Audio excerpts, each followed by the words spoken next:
The street was picture-perfect, trimmed lawns, chirping birds, and the warm glow of porch lights at dusk. At the end of Culver Lane stood Mr. Grayson's house, its pale blue paint always immaculate, its flower beds unnaturally tidy. He was the neighbor everyone smiled at but no one truly knew. Polite, quiet, the kind of man who returned lost mail with a nod and kept his head down. But the neighborhood had rules, unspoken ones. Curtains twitched when Grayson dragged heavy trash bags to his curb at 3 a.m. Whispers spread when the Wilkerson's terrier vanished after digging near his fence. Probably just a coyote, folks said, though no one heard howling that night. Then came the smells. A rotting sweetness clung to the air every time Grayson fired up his backyard grill. Must be cooking something exotic. Mrs. Lowell joked nervously, fanning her nose. Teenagers dared each other to peek over his fence, swore they saw freshly turned earth near the toolshed, the shovel always leaning just so against the side of the house. But the Rayall warning lived in the basement. Deliverymen mentioned the padlocked door at the bottom of his stairs, the way Grayson's smile hardened if they glanced too long. Storage issues, he'd chuckle, steering them back to sunlight. Neighbors who offered help during a blackout found themselves abruptly turned away at the doorstep, Grayson's fingers drumming the frame like a countdown. Years later, after the "For Sale" sign went up and new owners tore out the crumbling patio, police would sift through 6 feet of disturbed soil. They'd note the lime sacks in the toolshed, the bloodstains on the basement concrete, how had no one noticed, But on Culver Lane, folks had noticed. They'd just chosen not to see. The Oak Ridge Apartments had always been a place of transients, a revolving door of students, waitresses, and graveyard shift workers. But Mr. Velis, the landlord, was the constant. A gaunt man with ink-stained fingers, he kept meticulous records in a leather-bound ledger, move-in dates, work schedules, even grocery habits. Just being thorough, he'd smile, teeth too white under the flickering hallway lights. Tenants learned to ignore the creaks above their ceilings, just the old pipes and the way Velis always seemed to appear exactly when a lease was up. Young Sarah in 3B swore she heard sobbing through the vents one night, but by dawn, apartment 4A was empty, the door repainted. Quiet tenant. Paid in cash, Velis shrugged when asked. Then came the whispers about room 117.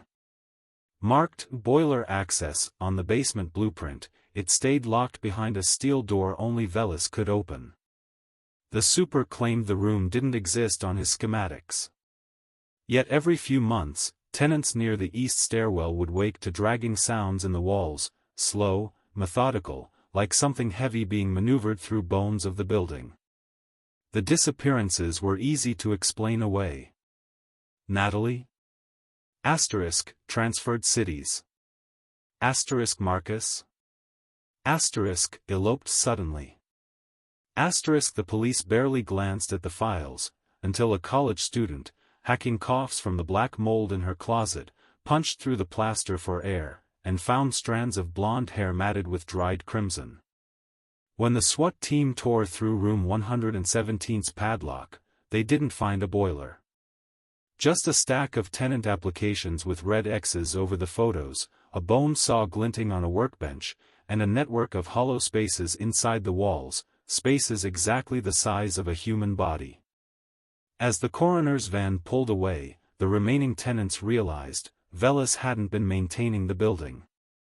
He'd been curating it. The flyers appeared every spring in the Maplewood Grocery Bulletin Board, handyman services, no job too small. In cheerful blue ink, with a smiling sun doodled in the corner. Pete Riggs was a fixture in town, the kind of guy who fixed Mrs. Donnelly's porch steps for free and brought homemade cookies to new neighbors. Women especially adored him. He had a way of lingering just a little too long when explaining a repair, calloused fingers brushing theirs as he handed back the keys. The first disappearance barely made the news. Single mother Lisa Chen had hired Pete to renovate her basement. When she didn't pick up her son from daycare, the police found her purse on the kitchen counter, the basement lights still on, and Pete's invoice with "paid in full" stamped in red. She mentioned moving west, Pete told officers, wiping grease from his wrench. Then it was the widow on Elm Street. Then the young nurse who just bought the fixer-upper on Pine. All had hired Pete. All had vanished mid-project, their homes left strangely pristine, floors swept, tools put away, coffee cups washed. The only oddity? Each woman's toothbrush was missing from the bathroom. Pete's van became the stuff of neighborhood legend. Kids dared each other to touch the rusted bumper, swore they heard thumps from the custom storage compartment he'd built. Teenagers snapped photos of the bumper stickers, "caution, driver fixes broken hearts," and the odd dark streaks near the drain plug. But adults dismissed it. Pete was the guy who volunteered at the church picnic, after all. The case broke when a rookie cop ran Pete's plates after a broken taillight. The van reeked of bleach, but the UV light revealed a horror show, a mosaic of blood splatter in the shape of women's faces screaming. Under the floor mats? A collection of Ziploc bags, each holding a toothbrush labeled with a date and address. At his trial, Pete never lost that easy smile. "Houses aren't the only things that need maintenance," he told the jury, as if explaining a simple drywall patch. The Victorian on Willow Street had stood empty for years before Dr. Mercer moved in. The neighbors welcomed him with pies and handshakes, but their offerings withered on the porch. The doctor never answered the door. The curtains, thick, black, industrial, remained drawn in every season. The only signs of life came at night, the flicker of a basement light, the occasional silhouette passing behind second-story windows. Then the deliveries began. Weekly shipments of medical-grade bleach. Long, narrow crates that clanked when the delivery men shifted them. Neighbors joked about the doctor's Amazon addiction, but the laughter died when the Johnson twins reported seeing a gaunt face watching them from the attic window, a face that wasn't the doctor's, At night, the sound started. Not the usual creaks of an old house, but wet, rhythmic thuds that syncopated with high-pitched whimpers. Mrs. O'Reilly called the police 3 times before an officer finally knocked. The door opened just enough to reveal Dr. Mercer's bloodshot eyes.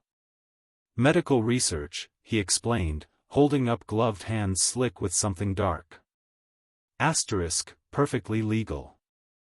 The officer left with an uneasy feeling, and without being invited inside. The breaking point came when little Emma Harrison's kite got stuck in the doctor's oak tree. Climbing to retrieve it, she saw through the attic window, steel tables with restraints, a drain in the floor, and jars of things floating in yellow liquid.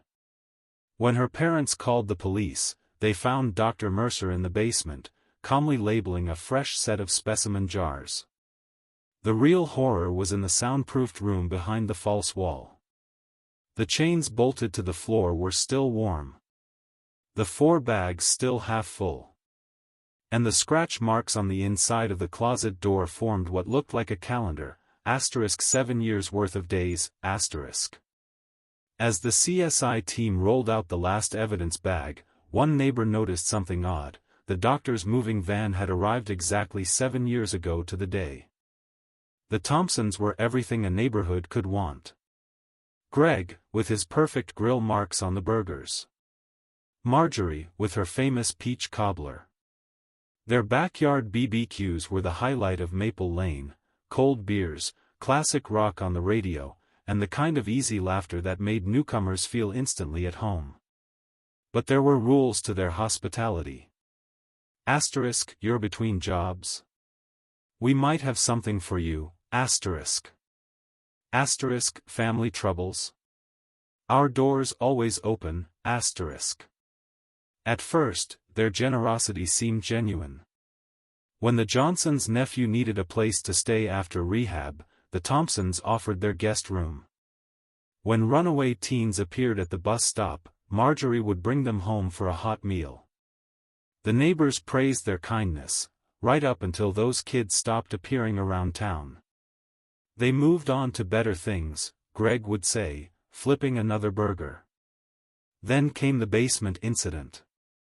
During a 4th of July party, a drunk guest stumbled down the forbidden staircase. What he saw sent him fleeing into the night, a commercial-grade freezer, padlocked shut, humming ominously in the corner. The Thompsons laughed it off, Greg's hunting trophies. But the guest never returned to the neighborhood.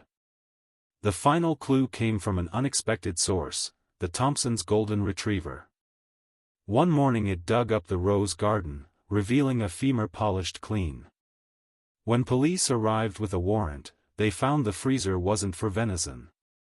The guest room closet held Polaroids of every adoptee, dated and labeled like specimens. The garden yielded more than flowers. And the basement walls? They weren't concrete. They were soundproofed.